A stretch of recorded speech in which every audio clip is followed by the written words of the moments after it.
సిటీలో ప్లాట్ కొనండి. ఫ్యూచర్ లో మీరు కోటీశ్వర్లుగా మారే అవకాశం కోసం వెంటనే మాకు కాల్ చేయండి.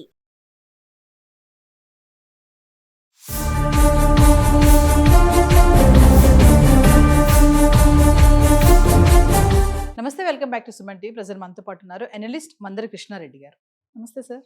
నమస్తే అమ్మా. సార్, కెనడాలో మన భారతీయుల వీసాలు చాలా రిజెక్ట్ అవ్వడం మనం చూస్తూనే ఉన్నాం. ఎందుకంటే యూఎస్ఏలో ఉన్నటువంటి ఆ కండిషన్స్, ఆ డెసిషన్స్ బట్టి మన వాళ్ళు చాలా మంది కెనడా, ఆస్ట్రేలియా, యూరోప్ వెళ్ళడం మనం మాట్లాడుకున్నాం చాలా వీడియోస్లో కూడా.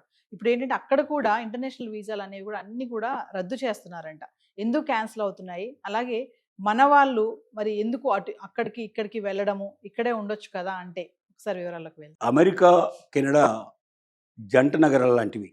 మన ఓల్డ్ సిటీ, న్యూ సిటీ ఎట్లా ఉంటుందో, చాదర్ఘట్ బ్రిడ్జి, నయాపూల్ బ్రిడ్జి ఎలా ఉంటుందో, అమెరికాలో ఉండే బఫేలో అనేటువంటి టౌన్ ఉంటుంది, టౌన్షిప్ సిటీ ఉంటుంది.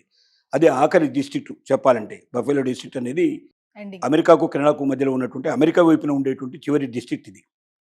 ఇది దాటి అవతలకి వెళ్తే టరోటా మీకు అటువైపు వస్తుంది. ఇది కెనడాకు సంబంధించింది వస్తుంది. రెండింటి మధ్యలో ఒక 2 ఫర్లాంగ్ల డిస్టెన్స్ ఉండేటువంటి ఒక బ్రిడ్జి దాటితే సరిపోతుంది. నడుచుకుంటూ వెళ్తారు చాలా మంది, మామూలు వాక్ వెళ్తారు. ఇక్కడ నుంచి అటు వెళ్ళిపోతారు అన్నట్టు. అంటే కెనడా అమెరికా పక్కపక్కలే, మధ్యలో ఉన్నది ఒక వాటర్ ఫాల్స్ ఒకటే మనకు ఉండేటువంటిది. వాటర్ ఫాల్స్లో సగం అటువైపు ఉంటుంది, సగం ఇటువైపు ఉంటుంది. అంత పక్కపక్కన ఉండేటువంటి దేశాలు. ప్రపంచంలో అత్యధికంగా ఎక్కువ భూభాగం ఉండేటువంటి దేశం కెనడా. కానీ దురదృష్ట విషయం ఏంటంటే 3 వంతుల భూమి ఎప్పుడు కూడా మంచుతో కప్పబడి ఉంటుంది. అక్కడ 1 వంతు భూమి మాత్రమే సేద్యం చేయడానికి కానీ, లేకపోతే ఇంకేదైనా గనులు కానీ ఇంకేదైనా కానీ ఉపయోగార్థం ఉండేటువంటి 1 వంతు భూమి మాత్రమే ఉంటుంది. కాబట్టి అమెరికా జనాభాతో పోలిస్తే కెనడా జనాభా చాలా తక్కువ. కానీ అమెరికా ప్రభావం కెనడా మీద చాలా ఎక్కువ ఉంటుంది. ఎందుకంటే జంట నగరాల పక్క, ఇప్పుడు హైదరాబాద్లో జరిగేటువంటి ఏదైనా ఉంటే ఆటోమేటిక్గా ఓల్డ్ సిటీ మీద దాని ప్రభావం పడుతుంది. ఓల్డ్ సిటీ అమెరికా హైదరాబాద్ మీద పడ్డట్టుగానే అక్కడ కూడా అమెరికా ప్రభావం కెనడా మీద అమెరికా మీద పడుతుంది. అమెరికా అధ్యక్షుడిగా ట్రంప్ 2వసారి వచ్చినప్పటి నుంచి ఏం చెప్తున్నాడంటే, వలసదారుల యొక్క ఆధిపత్యం మన దేశంలో పెరిగిపోతూ ఉంది. ఇంకా కొన్నాళ్ళు పోయిన తర్వాత అసలు వలసదారులే ఈ దేశాన్ని పరిపాలిస్తారు. దానికి ఉదాహరణగా లాస్ట్ టైము ప్రెసిడెంట్గా పోటీ చేసినటువంటి ఎవరైతే కమలా హారిస్ ఉందో, ఆవిడ ఈ భారతీయ మూలాలు కలిగినటువంటి వ్యక్తి. ఒక కొద్దిలో తప్పింది. జస్ట్ 2% ఓట్లు ఎక్కువగా వచ్చాయి. 1.9% ఓట్లు ట్రంప్కి ఎక్కువ వచ్చాయి. అంటే ఒక 2% ఓట్లు అటు వెళ్ళిపోయి ఉంటే దేశాధ్యక్షురాలు ఎవరయ్యేవాళ్ళు? మొట్టమొదటిసారిగా ఒక స్త్రీ దేశానికి అధ్యక్షురాలు అయ్యేది. 200 సంవత్సరాలకు పైగా స్వతంత్రత పొందినటువంటి అమెరికా దేశంలో ఇంతవరకు ఒక మహిళ అధ్యక్షురాలుగా ఎన్నుకోబడలేదు. అంటే ప్రపంచంలో అన్ని దేశాల కన్నా బానిసత్వంలో ఉన్న మహిళ ఎవరంటే అమెరికన్ మహిళ అని చెప్పుకోవాలి. భారతదేశంలో ఎప్పుడో ఇందిరాగాంధీ లాంటి వారు దేశానికి ప్రధానమంత్రి అయ్యారు. శ్రీలంకలో ఎప్పుడో అయ్యారు. చాలా దేశాల్లో అయ్యారు. బంగ్లాదేశ్లో మన దాకా మహిళలే పరిపాలించారు. కానీ అమెరికా లాంటి గొప్ప ప్రజాస్వామ్య దేశానికి ప్రతీకగా ప్రపంచంలో చెప్పుకోదగినటువంటి గొప్ప దేశంలో ఇంతవరకు ఒక్క మహిళామణి కూడా ప్రెసిడెంట్ ఆఫ్ అమెరికా లేడీ అనేటువంటిది ఇంతవరకు ఎలక్ట్ కాలేదు. మనకు గవర్నర్లుగా, మనకు ప్రెసిడెంట్ ఆఫ్ ఇండియాస్గా చాలామంది ఇప్పటికే మనకు మహిళలు పరిపాలించి వచ్చిన వాళ్ళు, గవర్నర్స్గా ఎంతోమంది పరిపాలించారు. అంటే భారతదేశం ప్రజాస్వామ్య దేశం అయినప్పటికీ అమెరికాను నెంబర్ 1 ప్రజాస్వామ్య దేశంగా ప్రపంచం గుర్తిస్తుంది. కానీ అక్కడ స్త్రీలకున్న స్వేచ్ఛత తక్కువ. అలాగే ఇప్పుడు ఏంటి అక్కడ చెప్తున్నది, వలసవాదులు ఈ దేశాన్ని పరిపాలించి చివరికి మనల్ని 2nd గ్రేడ్ సిటిజన్స్గా చేసేసి వాళ్ళే మన మీద పెత్తనం చలాయించే పరిస్థితులు ఏర్పడతాయని ఊదరగొట్టేసి భయపెట్టేసేసి వలసవాదుల్ని ఆ దేశం నుంచి బలవంతంగా పంపించడానికి ఒకవైపున అమెరికన్ ప్రెసిడెంట్ కంకణం కట్టుకున్నాడు. ఈ దేశం యొక్క ఫలితం ఏదైతుందో, ఈ ట్రంప్ యొక్క విధానాలే కెనడా కూడా అనుసరించే ప్రయత్నం చేస్తున్నారు. పక్కపక్కన ఉండే దేశాలు కాబట్టి ఇక్కడ నుంచి గట్టిగా అరిస్తే అవతల దేశంలో వినబడుతుంది. గట్టిగా అరిస్తే వినబడుతుంది. ఈ దేశం ఇప్పుడు చాదరగట్కి యువతల వైపు ఉండేవాడు పెద్ద కేక పెడితే అవతల ఉండేవాడికి వినబడుతుంది. అదే అక్కడ కూడా అదే పరిస్థితి చెప్పాలంటే. అందుకే చాలామంది అమెరికా పోయేవాళ్ళు ఎవరైనా ఉంటే కెనడా వెళ్ళడం చాలా ఈజీ. బఫేలో దిగి ఒక గంట సేపట్లో అప్లై చేసుకుంటే వీసా దొరుకుతుంది. కెనడాకు వీసా దొరుకుతుంది. మళ్ళీ వెళ్ళి 2 గంటలు 4 గంటలు హాయిగా టొరంటో చూసేసి మళ్ళీ వెనక్కి వచ్చేస్తే సరిపోతుంది. అంటే కెనడాలో పర్యటన కూడా చేసి వచ్చినట్టు అవుతుంది. అంటే ఈజీగా ఉండేటట్టుగా అవకాశం. చాలామంది తెలియదు ఈ విషయం. అక్కడ దాకా వెళతారు, వెనక్కి వచ్చేస్తారు. సో ఇది జరిగే విషయం. కాబట్టి ఇప్పుడు అక్కడ జరుగుతుంది ఏంటంటే ముఖ్యంగా ఎక్కువగా వీసాలు తిరస్కరణకు గురవుతున్నాయి. ఇంతకుముందు ఎప్పుడు లేవు. ప్రతి సంవత్సరం పెరుగుతూ ఉండేది. ఈ సంవత్సరం తగ్గడం ప్రారంభమైంది. బాగా డ్రాస్టిక్గా తగ్గుతున్నాయి. ఎబో దాదాపుగా 10 లక్షల మంది విద్యార్థులు ప్రతి సంవత్సరం అక్కడ వెళ్ళి చదువుకుంటున్నారు. దాంట్లో 41%, 45% పైన మన ఇండియన్సే అక్కడ చదువుకుంటున్న వాళ్ళు. Yes. ఈసారి డ్రాస్టికల్గా వాళ్ళ యొక్క సంఖ్య తగ్గిపోతుంది. అసలు వెళ్ళే వాళ్ళే తగ్గిపోయారు, బాగా తగ్గిపోయారు.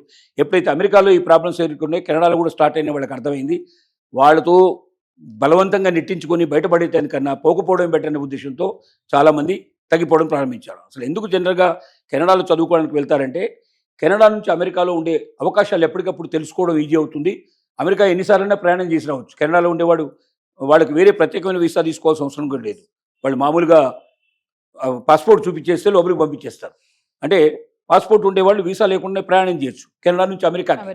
కాబట్టి వాళ్ళు మామూలుగా ఏదో బజార్కి వెళ్ళినట్టుగా, ఇంకో స్టేట్కి వెళ్ళినట్టుగా వెళ్ళేసి అక్కడ అమెరికాలో ఉన్న అవకాశాలు ఉన్నాయి, పరిస్థితులు ఉన్నాయి, ఉద్యోగ అవకాశాలు అవన్నీ ఎప్పటికప్పుడు చెక్ చేసుకుంటుంటారు. కాబట్టి అమెరికా వీసా దొరకకపోయినా, అమెరికాలో చదువుకునే అవకాశం దొరకకపోయినా కెనడాకు వెళ్ళైనా సరే అమెరికాలో ప్రవేశించడం ఈజీ అవుతున్న ఉద్దేశంతో అమెరికా యొక్క అవకాశాలు వేరుపరుచుకోవడానికి కూడా కెనడాలో చదువుకునే వాళ్ళు ఉన్నారు, అమెరికాలో అవకాశం రాని వాళ్ళు.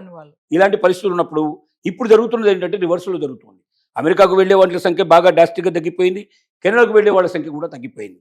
కాబట్టి మొత్తం ప్రపంచం నుంచి వచ్చే వాళ్ళ సంఖ్య కూడా వలసవాదులు తగ్గిపోతున్నారు. అంటే ప్రభుత్వం బలవంతంగా పంపించక ముందే తమే విత్డ్రా అవ్వడం మంచిదనుకుంటున్నారు. దానికి తోడుగా అమెరికా ప్రభావం కెనడా మీద ఎక్కువ పట్టడం వల్ల అమెరికాలో ఏ రకంగా అయితే వలసవాదుల్ని వెనక్కు పంపించే ప్రయత్నం చేస్తుందో కెనడాలో కూడా అలాంటి ప్రయత్నాలు కొన్ని జరుగుతున్నాయి. అయితే ఇప్పుడు కొత్తగా వచ్చిన ప్రభుత్వం కొంత దానికి విముఖత చూపించే ప్రయత్నం జరుగుతోంది. భారతదేశంతో సత్సంబంధాలు కోరుకుంటోంది. గతంలో ఉన్న ప్రభుత్వం భారతదేశానికి వ్యతిరేకంగా పనిచేసింది. అక్కడ ఉన్నటువంటి ఎవరైతే సిక్కుల లోపల కొంచెం ఎక్స్ట్రీమిస్టులు ఉన్నారో వాళ్ళను ప్రోత్సహించి ఒక రకంగా భారతీయులనే హత్య చేయించేందుకు సిద్ధపడేటువంటి పరిస్థితులు కొన్ని ఏర్పడ్డాయి. కానీ ఇప్పుడు దానికి ప్రతీకారంగా భారతదేశం కూడా కెనడాని రిజెక్ట్ చేయడం, కెనడాతో సంబంధాలు తగ్గించుకోవడం ఇలాంటివి చేసింది. కానీ కొత్తగా వచ్చిన ప్రభుత్వం కొంత భారతదేశాన్ని ఎంకరేజ్ చేస్తుంది, భారతదేశానికి ప్రాధాన్యత ఇస్తుంది. కాబట్టి మళ్ళీ బహుశా పెరగడానికి అవకాశాలు ఉండొచ్చు. కానీ ప్రస్తుతానికి మాత్రం అమెరికాకి బాపన్నట్టుగా అమెరికా కన్నా ఇంకెక్కువగా తీవ్రంగా వలసల్ని నిరసించడం, వలసల్ని తగ్గించడం అనేది చేస్తూ ఉంది కెనడా. అమెరికా పొమ్మంటే ఇటు వస్తున్నారు అంటే స్కిల్ లేని వాళ్ళు, టాలెంట్స్ లేని వాళ్ళు అందరూ వచ్చేస్తున్నారు ఇక్కడ, కానీ ఈ రిజెక్షన్ అనేది జరుగుతుంది అనుకోవచ్చు అంటారా? అంటే అమెరికాలో వద్దన్న వాళ్ళంతా ఇండియాకే వచ్చేస్తున్నారు, కెనడాకు డైరెక్ట్ పోవడానికి లేదు. ఎందుకంటే మళ్ళీ అక్కడ F1 వీసా లాంటివి, అక్కడ కూడా స్టూడెంట్ వీసాలు ఉన్నాయి, అక్కడ అవన్నీ తీసుకున్నాకనే పోవాలి. అంటే ఇండియాకు వచ్చి మళ్ళీ ఇండియా నుంచి అప్లై చేసుకుంటారు తప్ప అక్కడ నుంచి టెంపరీగా దొరుకుతాయి తప్ప శాశ్వతంగా దొరకవు, అక్కడ పర్మనెంట్గా దొరకవు. కానీ అమెరికా ఎప్పుడైతే తిరస్కరణకు గురి చేస్తుందో, అమెరికాలో ఎక్కడైతే అక్కడ ఉన్న వాళ్ళని సంఖ్యలు వేసి తీసుకొచ్చి ఇండియాలో వదిలిపెట్టడం, ఇతర దేశాలు వదిలిపెట్టడం జరిగిందో అప్పటి నుంచే కెనడాలో కూడా కొంచెం ఇలాంటివి స్టార్ట్ అయినాయి. అంటే ఇంత తీవ్రంగా కాకపోయినప్పటికీ రిజెక్ట్ చేసి పంపడం, చిన్న చిన్న కారణాల చేత వాళ్ళని పంపించడానికి ప్రయత్నం చేయడం, ఇలాగా కొంతమంది ఉన్న వాళ్ళని బలవంతంగా పంపించడానికి జరిగాయి. ఏదేమైనప్పటికీ అమెరికా మారాలి, కెనడా కూడా మారాలి. ఇతర దేశస్తులని, వలసవాదుల్ని దూరం చేసుకున్న రెండు దేశాలు కూడా విలవిల్లాడిపోతాయి. చిట్ట చివరికి అక్కడ ఆర్థిక మాంద్యం పెరిగిపోతుంది, నిరుద్యోగ సమస్య పెరిగిపోతుంది, అభివృద్ధి కుంటుపడుతుంది. మళ్ళీ రిక్వెస్ట్ చేసి ఒక్కొక్క దేశాన్ని వాళ్ళు బ్రతిమలాడుకొని బామాలుకొని వెనక్కి పిలిపించుకోవాల్సిన పరిస్థితులు వస్తాయి భవిష్యత్తులో, వాళ్ళు మారకపోతే. Thank you sir.